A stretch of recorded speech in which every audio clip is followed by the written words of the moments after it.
কুজু কুজু আজিন সমিন কাজু সকলোলৈ মহান ত্ৰাণকৰ্তা প্ৰভু যীশুৰ নামত নমস্কাৰ জনাইছো। আশা কৰোঁ আপোনালোকে সকলোৱে ভালে আছে আৰু ময়ো বৰ্তমান ভালে আছো। মই আজি আপোনালোকক বিশেষ এজন ব্যক্তি চিনাকি কৰাই দিব বিচাৰিছোঁ, যাৰ নেকি খুব ভাল এটা কণ্ঠ, ঈশ্বৰ ইমান ধুনীয়া কণ্ঠ দিছে। দুখৰ বিষয়, তেখেতে চকুৰে খুব ভালকৈ নেদেখে। তো মোৰ লগত আছে আজি বিশেষ এজন ব্যক্তি, মই আপোনালোকক চিনাকি কৰাই দিম। দাদা নমস্কাৰ। নমস্কাৰ, মই সুলেমান কাঠ, লখিমপুৰৰ হয়, কিন্তু মানে মই বিশ্বনাথ চাৰিআলিৰ পৰা কৈছোঁ। বিশ্বনাথ চাৰিআলি চাকুমাথা কেন্দ্ৰত যিটো প্লেটিনাম জুবলি হৈ আছে, তো তাতে মই আহিছোঁ। আৰু মোৰ নাম হৈছে শ্ৰী সুলেমান কাঠ, আৰু মোৰ ঘৰটো হৈছে লখিমপুৰ চাবতি ৰঙাজান, আৰু মই লখিমপুৰ বাপ্তিষ্ট কনভেনশ্যনৰ হয়। আৰু মোৰ মণ্ডলীটোৰ নাম হৈছে ৰঙাজান বাপ্তিষ্ট মণ্ডলী। ৰঙাজান বাপ্তিষ্ট মণ্ডলী ন? হয় হয়। তো আপুনি খুব ধুনীয়া গান গায়। হয়। তো মোৰ যিসকল দৰ্শক আছে, মানে যিসকলে মোৰ ভিডিঅ' চাই খুব ভাল পায়, তো তেওঁলোকৰ কাৰণে আপুনি অকণমান গুণগুণাই দিব লাগে। হয়, মই এটি গীত মই গুণগুণাব খুজিছোঁ। হয়, মই যোৱাকালি যিটো গীত মই গাইছিলোঁ, সেই গীতটো মানে মই অকণমান গাই দিছোঁ। কুজু কুজু আজিন সমিন কাজু Jesung ko bodal so Hempa hengerla so min taju Jesung dar bodal so Narku nartuj ajing tulung Buya so tuj orung tulung Narku nartuj ajing tulung Buya so tuj orung tulung। অসমীয়া আপুনি যিটো ভাল পায়, আপুনি খুব ধৰি লওক ভাল পোৱা আপোনাৰ একেবাৰে প্ৰিয় গীত। মই এটি গীত মই গাবলৈ খুজিছোঁ মই দৰ্শকসকলৰ আগত। প্ৰথমতে মই গীতটো নগোৱাৰ আগত মই এটা কথা এটা কৈ ল'ম। আৰু কথাটো হৈছে আসাম গস্পেল যিটো মিউজিক মেকাৰ্ছৰ যিটো ছং কম্পিটিশ্যন হৈছিলে 2023-ত প্ৰথম আৰম্ভণি, তিমথি দাস হানছেৰ নেতৃত্বত। আৰু তাত মই এটি গীত গাইছিলোঁ, আৰু মই অসমৰ ভিতৰত মই ৪ৰ্থ স্থান লাভ কৰিছোঁ, যিটো টপ 4। তো তাৰে এটি গীত মই গুণগুণাব খুজিছোঁ। যিছু তুমি মোৰ জীৱনৰ পোহৰ, তোমাৰ বিনা নাই মোৰ ঈশ্বৰ। যিছু তুমি মোৰ জীৱনৰ পোহৰ, তোমাৰ বিনা নাই মোৰ ঈশ্বৰ। হালেলুয়া হালেলুয়া হালেলুয়া যিছু আহা, হালেলুয়া হালেলুয়া হালেলুয়া যিছু আহা। এই গীতটো মই গাইছিলোঁ তাত।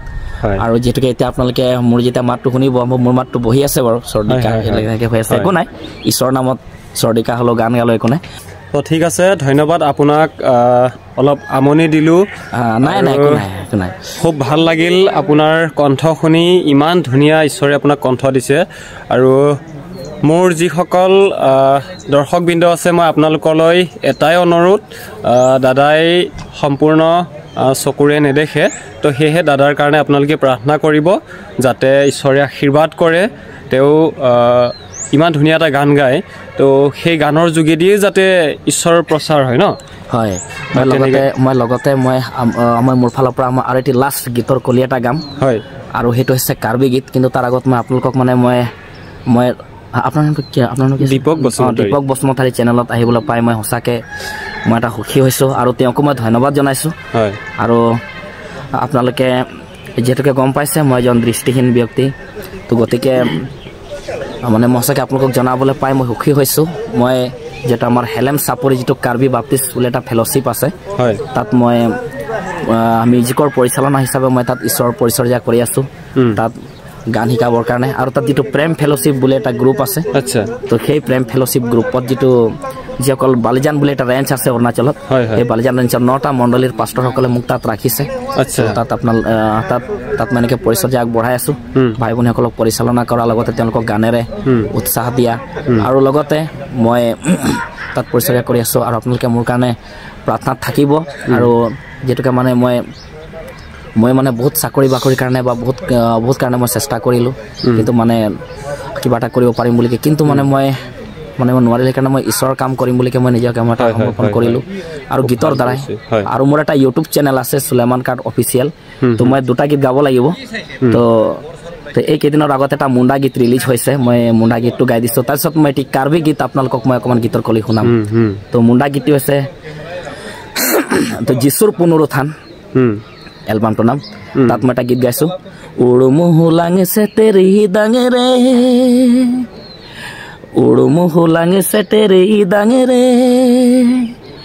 জামা জামাতে গাতি সাঙাতি কুড়িক জামা জামাতে গাতি সাঙাতি কুড়িক মারিয়াম মাগদালি সালমি কাবারতে কোসে ন জানা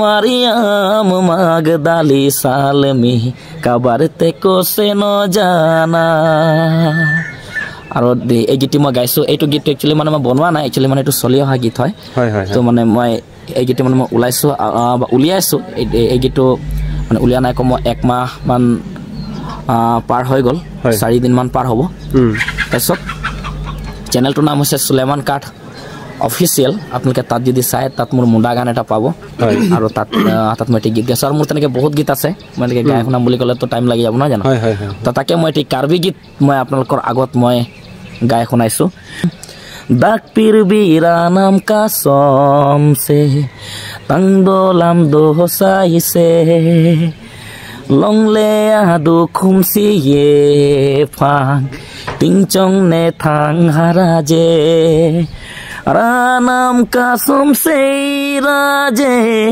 জিখিম দেয়া থায়াবে রানাম না কাম হন কে মে পাংবারি নপে কি মে ইরাজে কি মে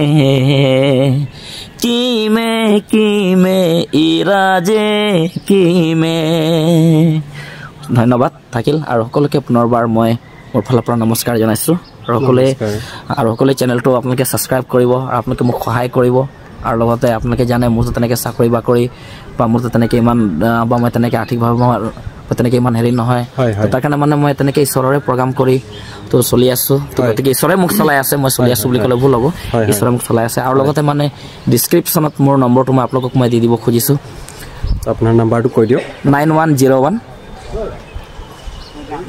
0873 09 মোৰ নম্বৰটো মই আকৌ এবাৰ কৈ দিছোঁ 9101 0873 09 তো এইটো মানে মোৰ আছে যোগাযোগৰ নম্বৰ আৰু মই এনেকৈ মই কি বজাওঁ অকণমান মই অলপ সময়লৈ কৈ দিছোঁ মই গীটাৰ বজাওঁ গীটাৰ আৰু ঢোলকটো মানে মোৰ বৰ প্ৰিয় মই ঢোলক বজাওঁ এইকেইদিনৰ আগতে মই ঢোলকৰ কাৰণে মই এটা পোষ্ট দিছিলোঁ আৰু ঢোলকৰ কাৰণে হেৰি যেতিয়া পোষ্ট দিয়াৰ সময়ত মোক এটা পৰিয়ালে সহায় কৰিলে আৰু সেইটো পৰিয়াল আছে লৰেঞ্চ কুমাৰ চলা তেওঁলোকে ঢলপুৰ বাপ্তিষ্ট মণ্ডলীৰ হয় কিন্তু তেওঁলোকে বঙাইগাঁৱত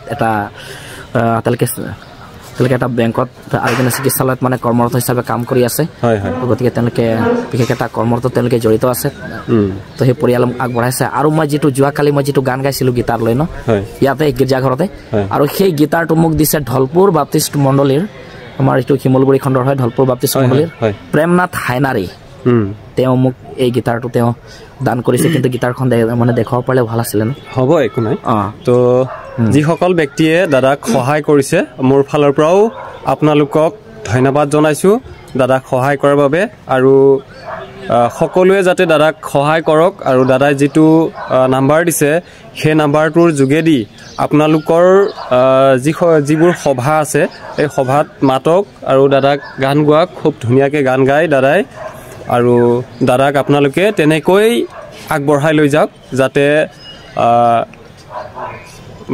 ইয়াৰ পৰিয়ালটো আপোনাৰ যিটো পৰিয়াল আছে ন আপোনাৰ পৰিয়ালে যাতে খুব ভালদৰে আপোনাৰ এই গানৰ যোগেদি যাতে চলিব পাৰে কাৰণ আপুনিতো বেলেগ কামটো কৰিবলৈ নোৱাৰি আৰু অসুবিধা হয় তো সেয়ে মই আপোনালোকলৈ অনুৰোধ দাদাক সহায় কৰক আৰু দাদাৰ কাৰণে প্ৰাৰ্থনা কৰক যাতে ঈশ্বৰে সদা সৰ্বদাই সুস্থ শৰীৰে ৰাখে সেয়ে মই আপোনালোকলৈ অনুৰোধ ধন্যবাদ ধন্যবাদ সকলোকে নমস্কাৰ জনাইছো আৰু আমাৰ আপোনাকো ধন্যবাদ জনাইছো আপুনি সাক্ষাৎকাৰ লোৱাৰ বাবে এই ভিডিঅ' বনোৱা ক্ষেত্ৰত আপোনালোকে যদি মোক শিকাবলৈ বিচাৰে কিছুমান কথা যেনে ধৰণৰ এতিয়া মই এই ক্ষেত্ৰত মই নতুন হয় বিশেষ ইমান নাজানো তো আপোনালোকে যদি মোক এই ক্ষেত্ৰত আগুৱাই যাবলৈ কিবা শিকাবলৈ যদি ইচ্ছা কৰে তো আপোনালোকে মোক ফোন কৰিব পাৰে মোৰ যোগাযোগ নম্বৰ 8474067356 এই নম্বৰত ফোন কৰি মোক আপোনালোকে